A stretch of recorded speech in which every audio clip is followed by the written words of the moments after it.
to write the story, you'll find out that what was done in Kenya, what was done in Botswana, and so forth, we are actually implementing right now in Nigeria. And of course, on the issue of communications, whenever you're told you don't communicate enough, you have to hold your hands up, go back to the drawing board, and the issue of communications is at the forefront of our thinking to ensure that we communicate exactly what we are doing. We have a accelerated stabilization and actualization plan being put together by the public and the private sector. NESG is playing a major role in that, and that will put in front of people by next week the short-term, the very short-term plan of government to intervene, particularly in the heightened costs for both the, particularly for the manufacturing sector, for the corporate sector. In terms of other communication, already when we look at the social intervention programs, and I'm sure you will come to that, the counterpart and the what must accompany the kind of major reforms that we are putting in place that cause you're trying to move to a new, more sustainable equilibrium. Of course, it will involve costs, it will involve difficulties, and the idea is to limit the time and the cost with which it takes to get to a sustainable equilibrium. In terms of the social programs, I think it is the NEL Fund, the Nigerian Education Loan Fund. They publish exactly what they are doing. And I think same with the Consumer Credit Corps. And for the Social Investment Program direct transfers, we are preparing the kind of dashboard that would tell people exactly what has been given to who and when. So on communication, we definitely accept that more can and needs to be done without any doubt. Great, thank you. I mean, let's go to Dr. Brown. Some of the examples that Dr. Morsi mentioned, she mentioned Kenya, she mentioned Rwanda, but we know that in reality it hasn't always worked. Some of doing these difficult things hasn't always worked. We saw in Kenya that there were massive protests and the government had to pull back on its revenue plans. We saw in Ghana when they were trying to do an e-levy that there was massive pushback. Can you help us think about what has not worked in some other places and what are some of the pitfalls that we should be aware of here in Nigeria? I think in the first place, when such reforms have been undertaken, right from the beginning, you need to engage stakeholders right from the beginning to ensure that they understand the dynamics, to ensure that they appreciate where the government is coming from, and therefore they can be much more supportive. So right from the beginning it has to be done. Now in Ghana, I think the problem lied in the fact that the government was not proactively engaging. And in fact, when even if there were some concerns raised, polls have shown that the e-levy is not going to work, that 90% of the Ghanaians are against it, they still went on anyway. So that has stirred a lot more tension in the system.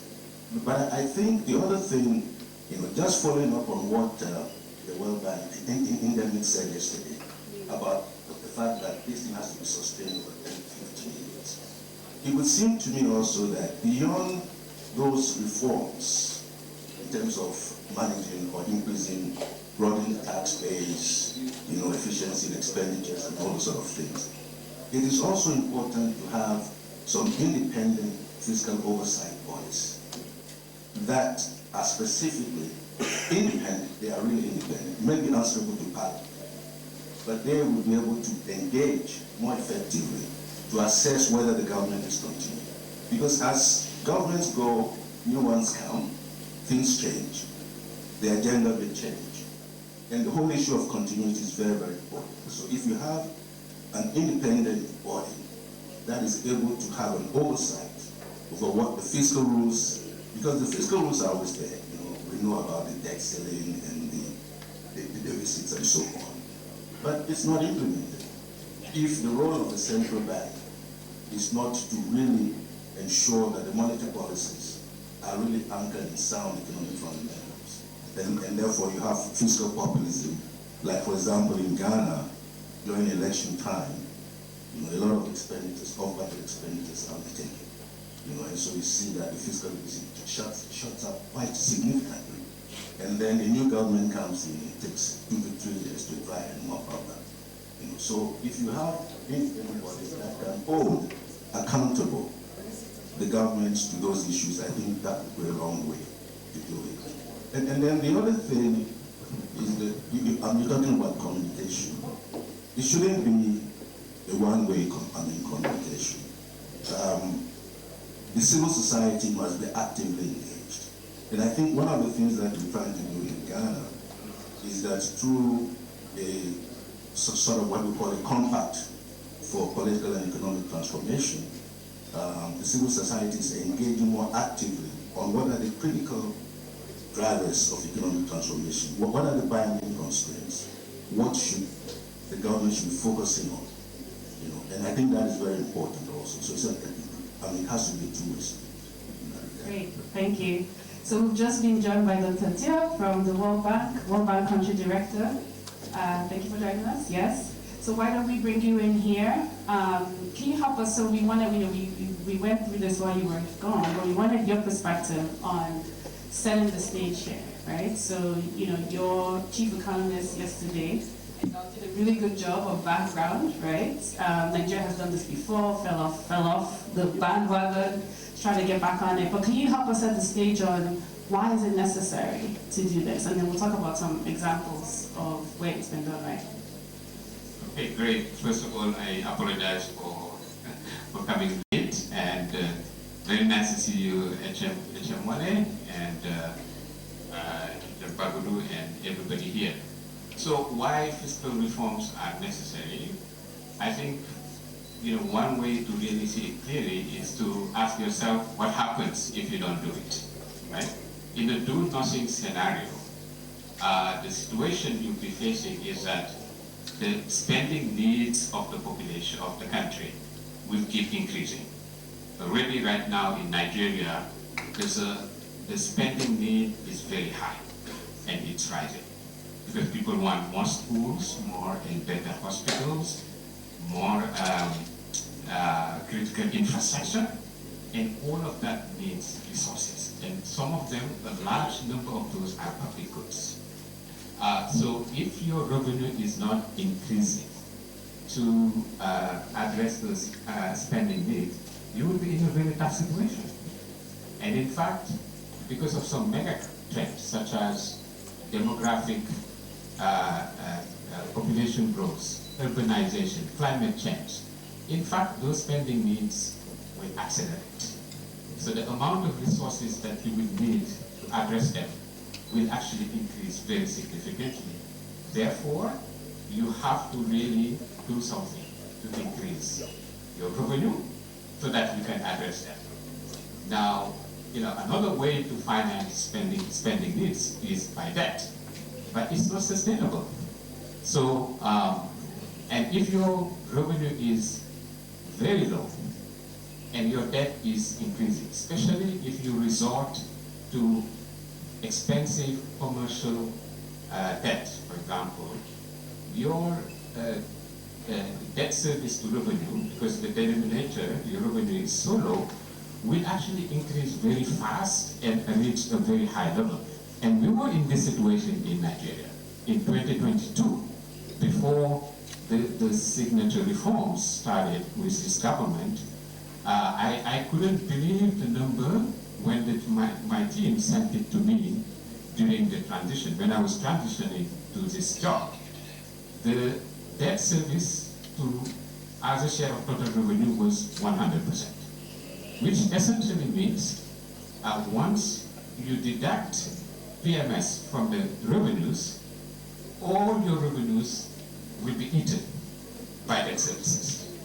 And the extra spending you would do will depend on your fiscal deficit. So essentially in 2022, Nigeria spent 12.9% of GDP. But out of that, Revenues finance only 7.6% because revenue over GDP was 7.6%. The rest was the fiscal deficit, which means basically debt. So you cannot do that year after year, year in, year out, without facing the crisis situation. I think this is really why it is important, but fiscal revenue is not just, fiscal reform is not just about the revenue, it's also about the expenditure side. So once you collect more revenue, the other part of the equation is how do you spend it better? And how do you spend it to address those needs of the population? And I think that's why also it's quite important to focus on the expenditure side. Very good. And I think that's also a good segue to come back to the minister. Again, when we talk about communication, I think a lot of this is kind of hammering on people how the money is being spent better is also part of that, right? So can you tell us a little bit about what you are doing, what your administration is doing to plug leakages, be more efficient in spending? Tell us more about that. Thank you. Thank you, Amaka. I think that's the very first place to start. I mean, this time last year, we still had elevated interest rates around the world. We had a tightening of funding, particularly concessional funding. In fact, the flow was the other way. There was more being paid to the multilateral development banks that was being received in help and funding from the developing world, which meant the number one place to look was inwards, domestic resource mobilization. That's where the government started. By the first half of this year, revenue was double in terms of aggregate government revenue was more than double. And that was achieved by applying technology very, very robustly. I think you've heard about what is being done on the tax side in order to rationalize taxes, make them more efficient, and stop them being a negative incentive to business to invest. But in particular, on the government's own revenue, we've applied technology in a way which essentially reforms the civil service. Rather than waiting for compliance from government-earning ministries, departments, and agencies and government companies, we looked at what the rules and regulations were, how much a company was allowed to spend on its revenue, and then how much of its surplus it had to provide to government. And at 11 a.m. and 4 p.m. every day, that figure that is due to government, we take it automatically. And that's the power of technology. Likewise, on the expenditure side, we made a system that when a ministry or a department or a department, for example, wanted to spend, they would do the procurement of, say, equipment or even a contract. They would do the procurement, and then the funds would go to the ministry to then deliver to the counterparty or the beneficiary.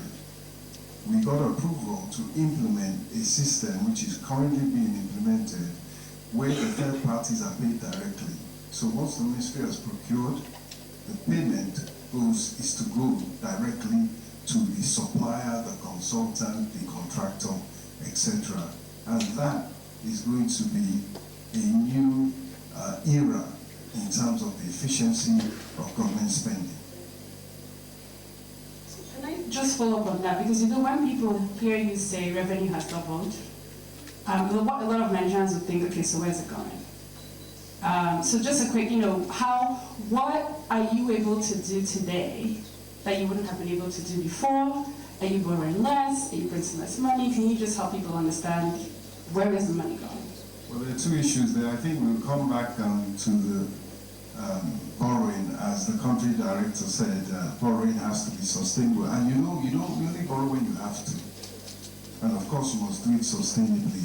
But in terms of government spending, clearly, government has had, as we have heard, to undertake necessary but relatively difficult reforms that have had an effect of on the cost of living and the cost generally, cost for industry, cost for agriculture, and of course personal cost of individuals.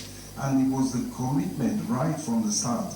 And I think anybody would advise that also, that in implementing these necessary reforms, the poor and most vulnerable should not be left behind, should not be left to their own,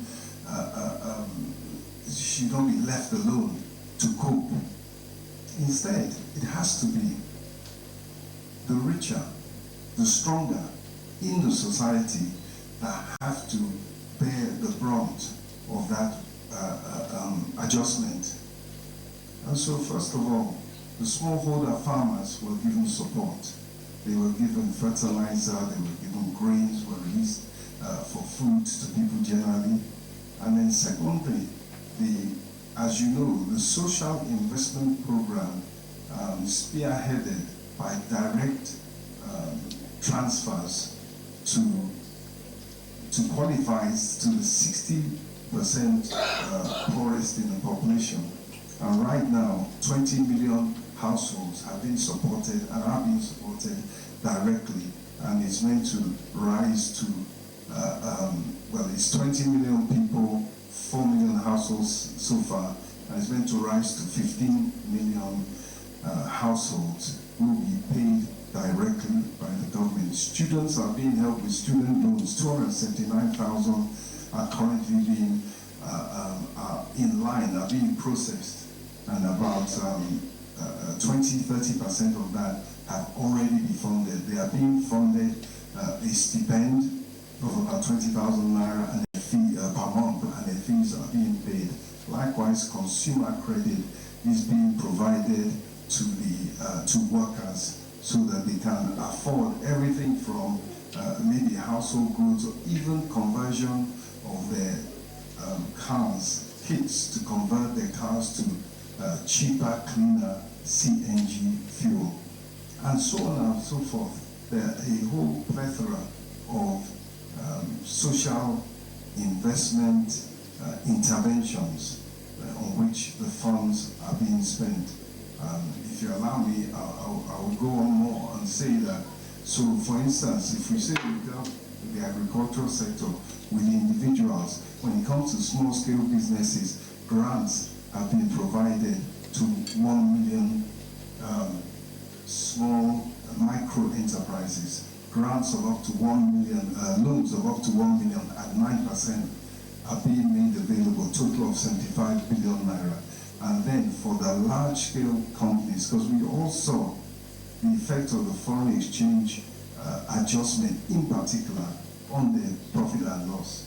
And so for them, there's another 75 billion naira is being disbursed in lots of 1 billion naira each at 9% per annum to help them too with their coping with the cost of living spike, the cost of their production and operations.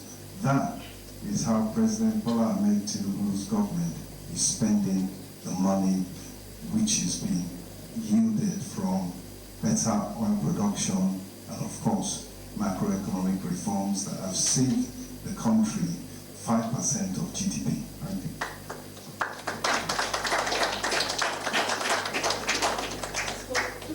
I'm going to come back to you with this question. I'll just tell you now so you can think about it. I mean, the minister, which is, and then I'll come back to you with my next question. But I want to give you a chance to think more about it. It must be very tough for me to give me time to prepare for it.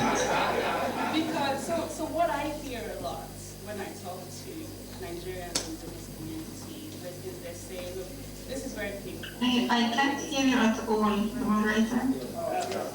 Okay. Can you hear me now? Yes. Okay. So I said I'm giving the minister a question I wanted to think about, so we'll come back to him on it, which is, one of the things I hear a lot when I talk to people in business communities is that they see the pain that we're taking. It's not yet clear to them what the big picture vision in terms of the theory of change is. So you've just listed a bunch of kind of very specific projects that the government is doing. But how does it all fit together? What's the plan to drive non-oil exports, which is the way you would then grow revenue more sustainably over time, once you plug all the gaps that you're plugging now? And I think that's one of the things that they're not hearing. What's the big picture plan for growth? So we'll give you some time to think more about it, but I want to go to Dr. Job. And then also we'll come back to Dr. Morsi on this. But how does it first, two parts to this question. First, how does it look from your perspective? Liz has given his perspective on revenue has increased. You're a multilateral organization, you're tracking some of these things, you're helping Nigeria think through it. What does it look from your perspective in terms of, do you see that there are things Nigeria is able to do or will be able to do with having removed petroleum subsidies that they wouldn't have been able to do before?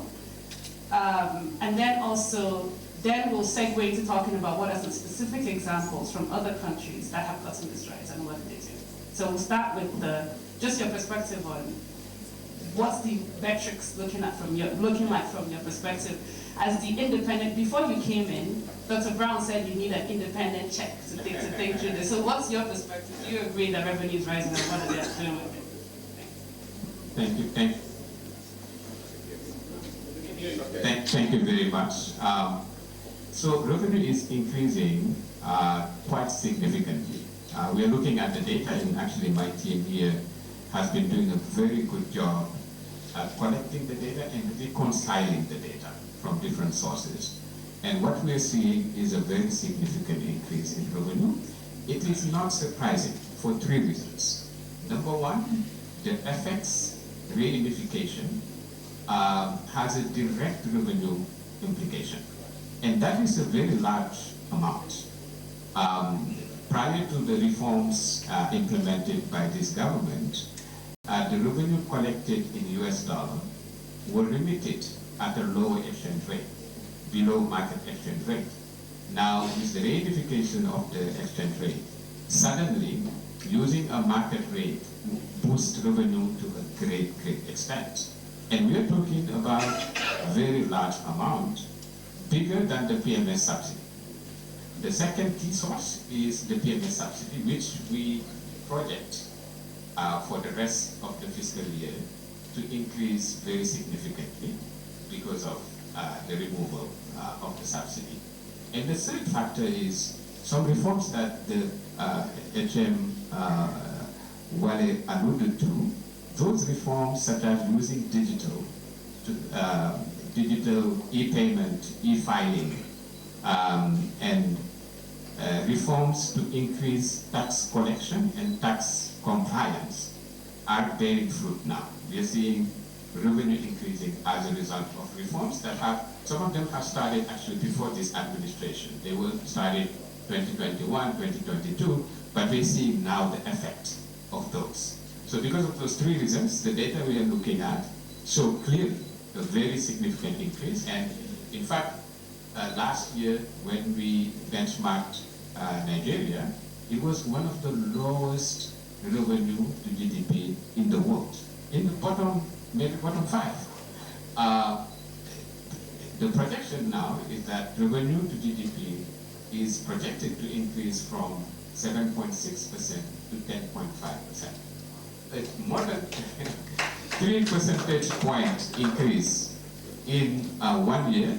It's unheard of. Frankly, we've been working on these issues across the world in many countries. Often when you do reforms and have 1 percentage point, you're very happy because it takes time to really increase revenues. On the expenditure side, the World Bank is supporting the rollout of social assistance. And I've seen firsthand how much effort is being deployed to really reach vulnerable households. Nigeria has built a social registry that includes 19 million households. That's about more than 60 million people. And the target is to reach 10 million households, but in the near term. And the rollout has been, it was a bit difficult because of the requirement for biometric ID and BVN. That has made it very difficult. But the rollout the registration of household to get those IDs and to meet those requirements is ongoing, and the World Bank is technically and financially supporting that. So that's what I can tell about what we're seeing in the data. So just to follow up on this again, because again, I can hear in my head people on social media and kind of asking, okay, so revenue has increased that dramatically, but what has it allowed the government to do that they weren't doing before? I mean, one example that comes to mind is that there was a very large balance in ways and means. For people who don't know, ways and means is basically when the central bank prints money for the government, right? You're lending the government money. Over the years, when Nigeria didn't meet its revenue targets, often what it did was print money, right? You're looking at the numbers. Have you seen a reduction in money printing, which obviously is inflationary, and is that one of the results? So I don't know. I don't want to. It's not supposed to be a leading question, but I'm just asking: are you seeing any change in this administration's approach to printing money? Yes, we've seen I'll ask you, and then I'll ask you as well too. Yeah, I'm looking at the data, and I can tell you what we see. But you don't, yeah. Thank you very, very much. Yeah, the question is mine. I mean, the World Bank are our partners and we value, and I must take this opportunity to really thank the World Bank in particular, the way they have looked at our reforms and felt that these are that we're going about in the right way, and they have helped us, particularly with the direct payments to the poor and the vulnerable as identified on our social register. But you know, the big picture is this, and I think from the answers you're getting, and even from what Dr. Morsi is saying, that we're almost ticking every box. Nigeria, President Bola Ahmed Tinubu has changed Nigeria for the better, and it is succeeding. I mean, you're asking about the deficit. The deficit down from 6.1% of GDP, which is going to crisis stage, right now to about 4.4 by the last data, and we expect it to go lower. Not that we don't have to borrow, we have to borrow, and we take as much concessional financing. For example, 40-year money at 1%. We take as much of that as possible and limit our borrowing to, in fact, you know, we have even basically extended our range of funding by issuing a domestic issue of a dollar bond, which we raised domestically from Nigerians in diaspora and Nigerians in Nigeria who have savings abroad. So we have started by looking for charity at home rather than abroad. But the big picture is this. And we will continue. It's not just a one-off. We're going to continue to harvest Nigerian money and saying to Nigerians, this is the program of President Bola Ahmed Tinubu. Look at it, buy into it, and you'll get a profitable investment that doesn't shortchange you in any way, but leaves you supporting the country, supporting jobs in Nigeria rather than jobs elsewhere.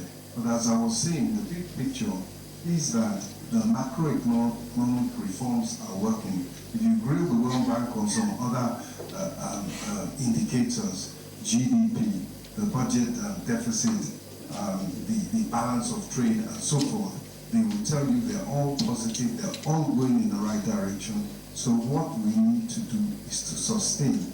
And for the government, and what does it have in store for Nigerians? It is not reform without end. It is not belt tightening without end. So what the government is now pivoting to what will grow the economy, create jobs, reduce poverty, which is the president's overall aim and objective.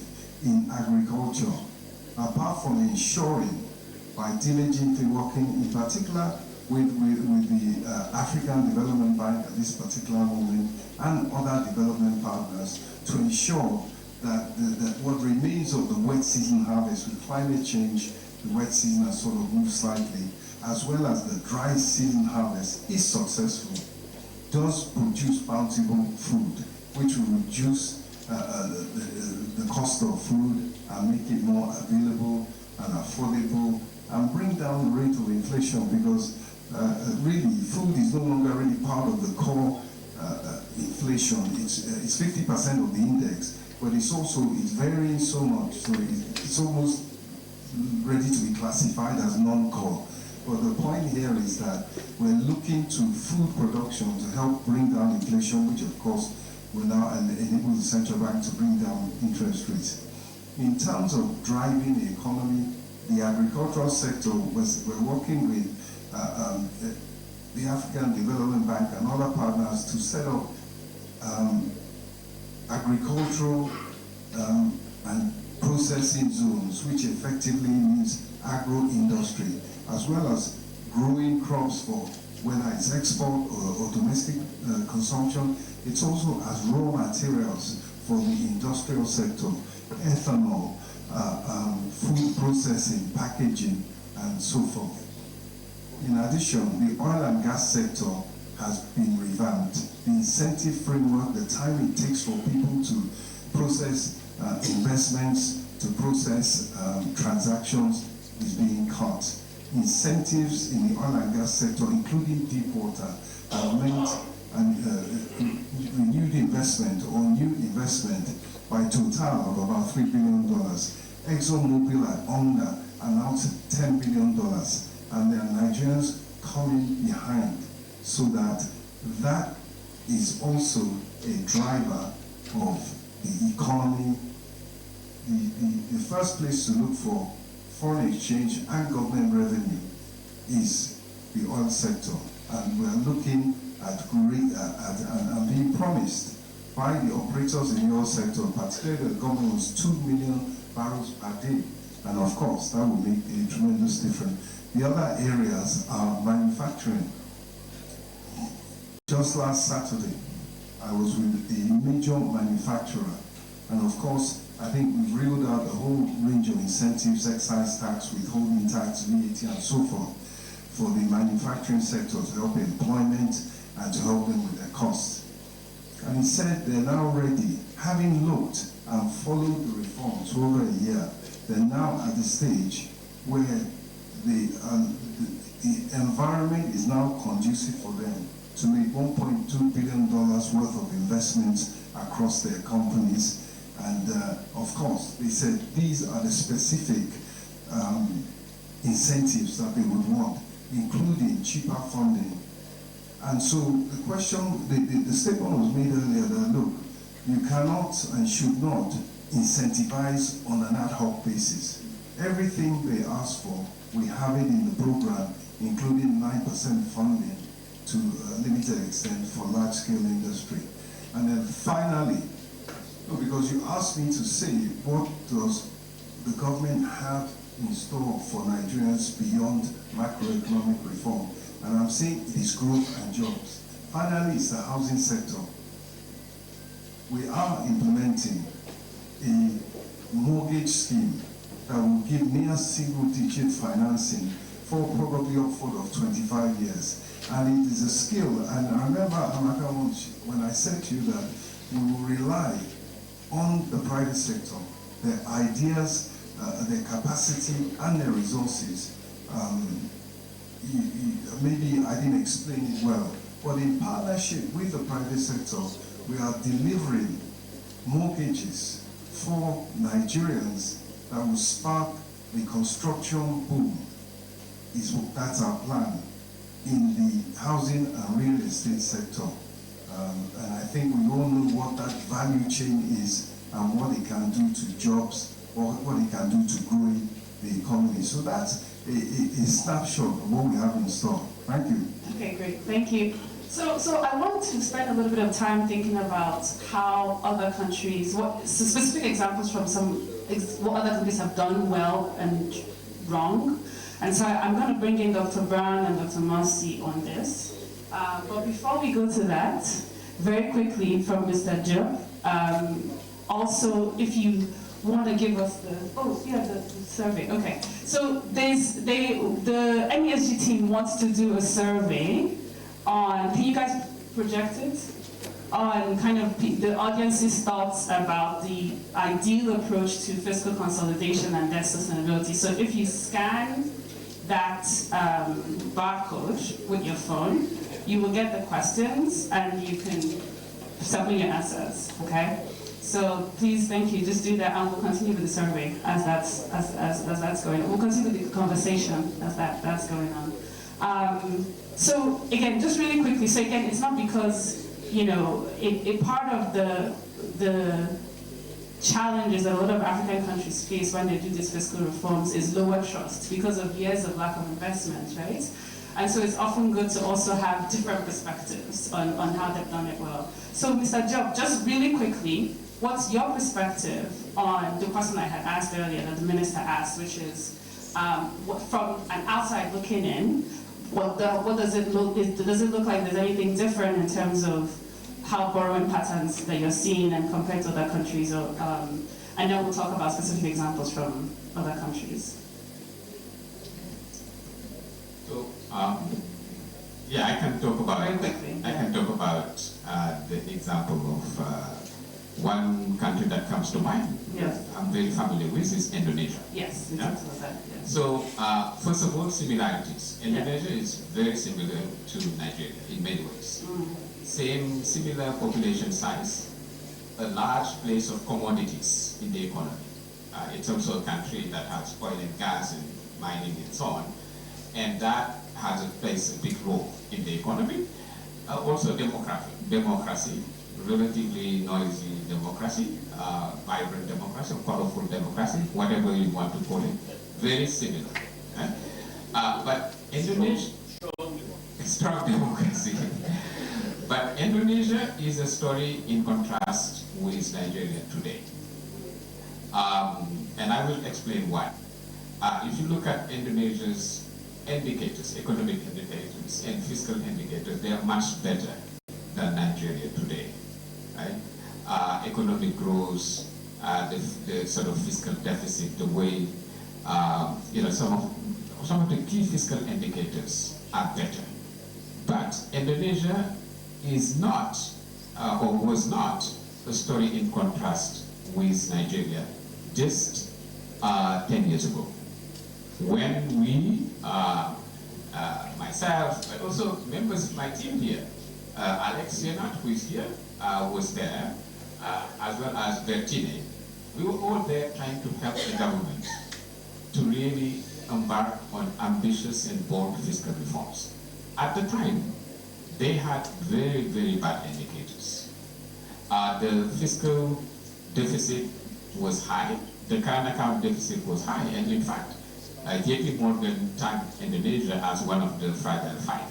Because whenever we had the Fed tightening or some uncertainty in global market, the exchange rate would depreciate very, very fast because of sell-off. People were not very confident about the economy of Indonesia. And one of the reforms that we helped them on, we supported Indonesia on, was actually very similar to what this government did last year, which is the removal of PMS subsidy. So Indonesia in 2013 had $24 billion spent on energy subsidy. And with the arrival of the, again, striking similarity, they removed the subsidy when the new president Jokowi arrived in 2014. In fact, before inauguration, we had this very interesting meeting with the vice president-elect and two members of his team, and then the World Bank. We made a presentation, and what we said to him at the time was, we're really, really sorry, but you will not be able to meet your the promise of your campaign. Because President Jokowi campaigned on the promise of closing the infrastructure gap. At the time, Indonesia had a huge infrastructure gap vis-a-vis the rest of East Asia. Closing the health gap. Indonesia had one of the worst indicators on health because the government didn't have much money to spend there. And the amount of subsidy, which was $24 billion, was bigger than health social protection, and infrastructure combined. So we presented that to the Vice President-elect and said, sorry, you don't have money. So the only question he asked was, what should we do? We said, well, all your money is locked into this PMS subsidy. You have to move it from there to here. And then he called the president, came back in the room and said, when should we do it? So we said, you have to do it within the first 3 months of your presidency, because international experience shows that it's not going to be easy to do it if you don't do it right away. And actually, my country director who was next to me said to the, I said 3 months, and the country director said, well, Njame is too generous, you have to do it your first months, otherwise it's not going to happen. And that's what they did.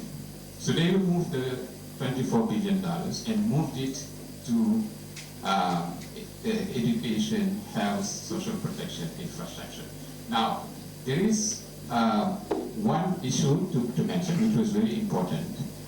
The minister himself was not very sure that that money will be effectively allocated to those areas, because when we talk about fiscal policy, there's an ecosystem. It's not just the Minister of Budget and the Minister of Finance, you also have the Parliament. And you have other players in the fiscal system that could actually derail the intention of the government. So he asked us, how can we lock in the reallocation of these resources to these areas? And we came up with budget support, a large budget support, which was a 3-year series, in which conditions that we imposed were that the money should be allocated to education, to health, to social protection, and to infrastructure. And that's how the minister negotiated that with all the stakeholders in the system. Great, that's a very good example. So I want to bring back Dr. Morsi, and then we'll come to Dr. Brown. Are there any, and we're running out of time, so try to keep it short, any similar specific examples from a country that has attempted similar reform and just focus on what they did right or what they did wrong that has parallels to the Nigerian experience? Yeah, I think I earlier in my earlier intervention already mentioned a number of examples in different areas. Let me just comment. I think there are really some very promising areas that are included in the latest reforms that Nigeria is implementing and that have been highlighted by the minister in terms of looking at efficiencies in subsidy system and eliminating inefficiencies, in terms of focusing on an effective social protection program, in terms of also reviewing the tax system, whether VAT or income. So these are all very important steps, and including use of technology in the right direction. I think some of the elements perhaps that I would say I have not heard yet, and I think perhaps worth looking into or considering based on the work that ECA has been doing and the discussions we're having with member states, are issues related to curbing of illicit financial flows. And this is one of the things, of course, that is being even discussed in a broader way with the UN Tax Convention, and Nigeria has been very active and also in that group that has been negotiating on this. But it's really important for African countries to reduce these leakages in terms of the profit shifting and tax erosion and avoidance and all that, trade misinvoicing, and it's one of the areas that would be important and can be advanced in terms of enhancing revenue. So I would suggest that this is one of the areas that need to be taken forward. Another area is, and it's also very relevant, the issues of taxing of international digital companies and how you can improve the tracking and the revenues that comes from it to have the infrastructure necessary to be able to rightly get taxation for activities that happen within your own jurisdiction. So these, I think, are two of the areas I would say, in addition to all the great, elements that we've heard, that would be useful to also consider, perhaps going forward, and what can be done to enhance sources of revenues from it. These will be, quite useful, but some of the things that I would say to avoid, and I think some of our the earlier speakers referred to, is taxes that would have negative impact in terms of what you're trying to do. So, for example, taxing mobile banking or digital services that would basically go against your objective of having more connectivity in enhancing the growth of the digital sector, all this. So in designing the taxation, it's very important to look into these issues, not just what it becomes in terms of revenues, but what is the impact versus the long-term object. Great, thank you. And can we end, just to end with you, with Dr. Brown, any sort of final words on what to avoid or what to really focus on?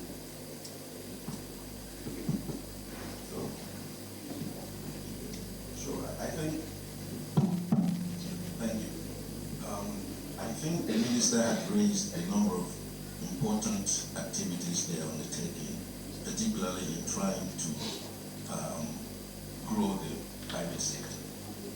And we at ASEP, we have an index called the African Transformation Index, which basically tracks countries' economic performance over time. And to the latest one that came out, Nigeria wasn't performing too well, particularly on diversification in the non-oil sector. And I think what the minister is now addressing by providing support for the manufacturing sector is going to help to push the level a little bit more. But I think the other elements of it, in terms of export competitiveness and how you move into the regional market, is also very important. Then perhaps one other element I would hope the Minister of Budget and Planning is going to be undertaking is how do you improve productivity, because that is critical. So in terms of technological upgrading, but also in terms of skills, and how you do that is going to be very, very important. Because in the long run, all this will have to affect the human well-being, and perhaps focusing on also how you integrate more female and formal sector employment in order to ensure that you improve the well-being of the society in general. So that index is there. It came out in 2023, but we'll do another one in 2027 or 2028 because transformation takes time. But I think Nigeria is on the right path. The issue is how do you sustain it in order to ensure that you move that needle. So I hope that you will continue to do those. Thank you. Great, thank you. So we have about 12 minutes for a few questions from the audience.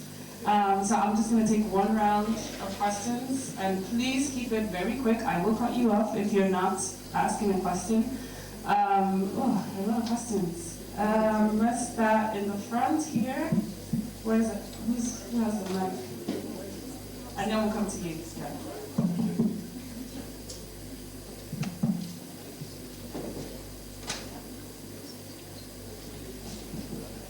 Please make it very, very quick. We don't have a lot of time. Yes, my name is Kai I'm Managing Director of News Central Television. Honorable Minister, I listened attentively to your responses and I did not get any clarity on where the money is going with regards to the improved revenue taking. Help me understand, and not the Nigerians, help us understand what this government is doing in agriculture, which we have heard 1,000,000 times, is supposed to help take Nigeria beyond oil. And a very short second question, also to you, sir. A panelist said yesterday that the government needed to show good faith by leading by example. Is the government listening, and which areas should Nigerians expect to start seeing plugging of holes and tightening of belts so that we can see less wastage and possibly begin to see ministers looking very lean as a result of them tightening their belts? Thank you, sir. Thank you. Next question, please. Thank you very much. My name is Chijoke Ekechuku, Vice President, Abuja Chamber of Commerce and Industry.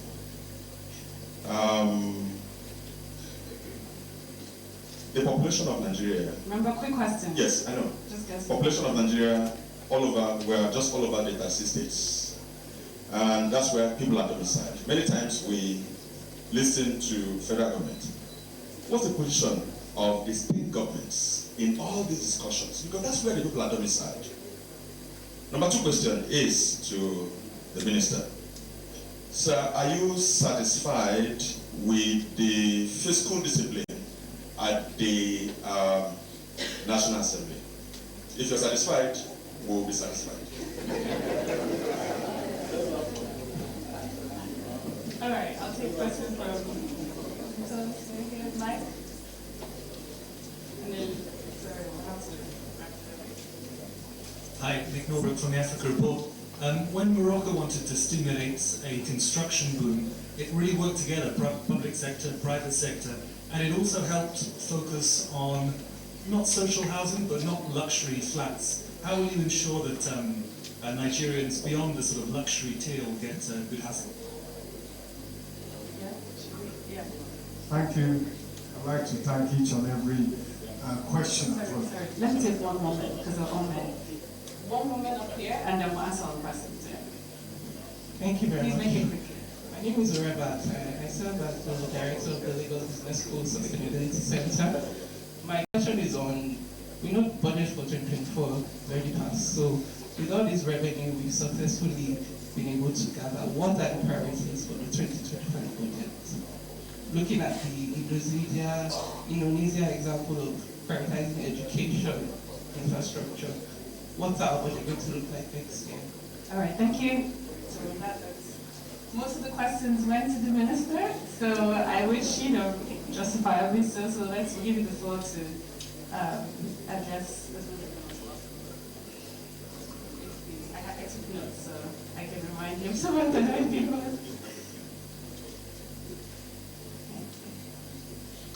You took notes, so you remind me. For the ones I try and avoid, but I think they're all fair questions. They all deserve answering. Use central agriculture.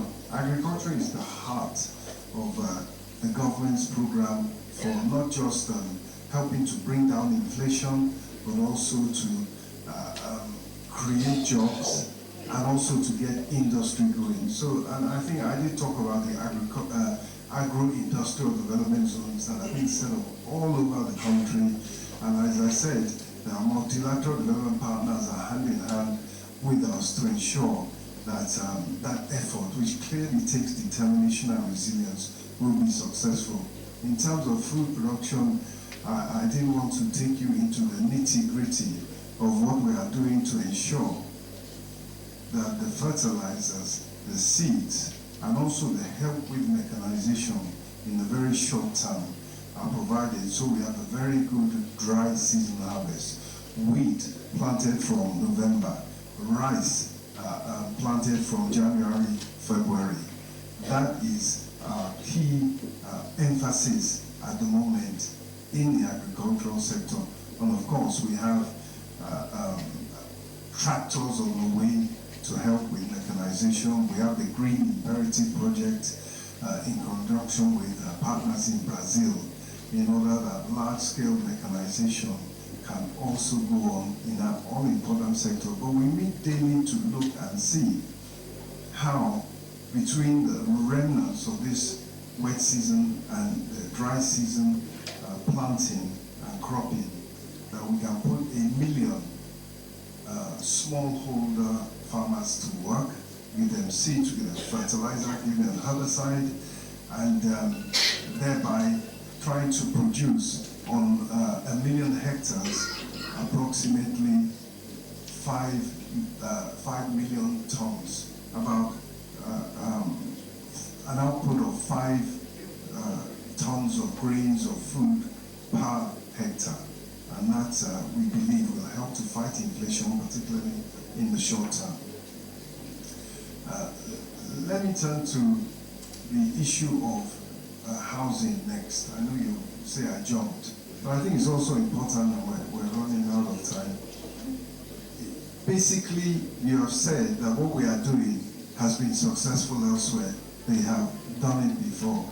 Our own effort is hand in hand with the private sector.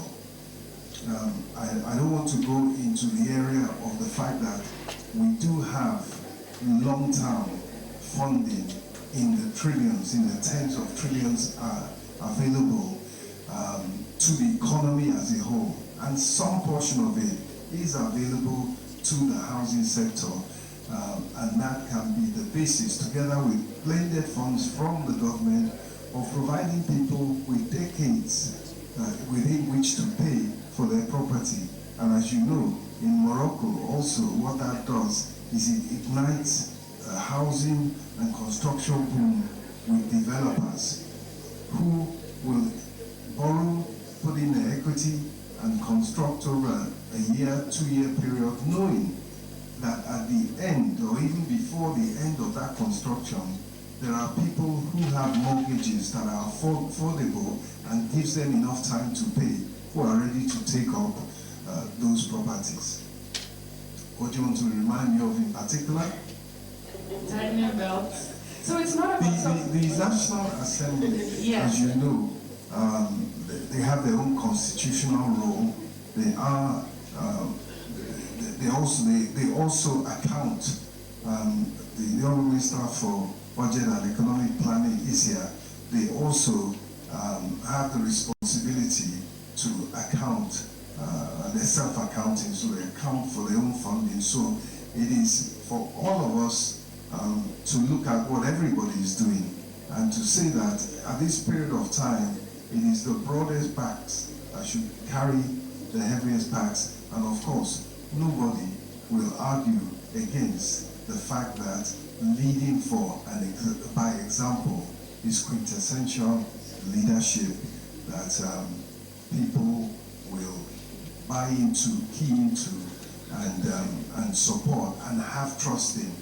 So those are targets, those are objectives which, of course, this government, President Bola Ahmed Tinubu, like any other well-meaning government, aims at achieving. I think on that note, we have to round it up, yes? So thank you. I don't know if you have any other final things. No, just to say thank you very much for this important conversation. Lessons have been learned from it. And as Dr. Brown, amongst others, said, the economy, the government strategy is on the right track, will produce results. It requires determination, requires resilience, and of course, it requires the support of all Nigerians. Thank you. Thank you very much. Thank you for your time. Thank you, everybody. Thank you, Dr. Morsi, who's online. And thanks to the audience. Yeah, we'll continue the conversation.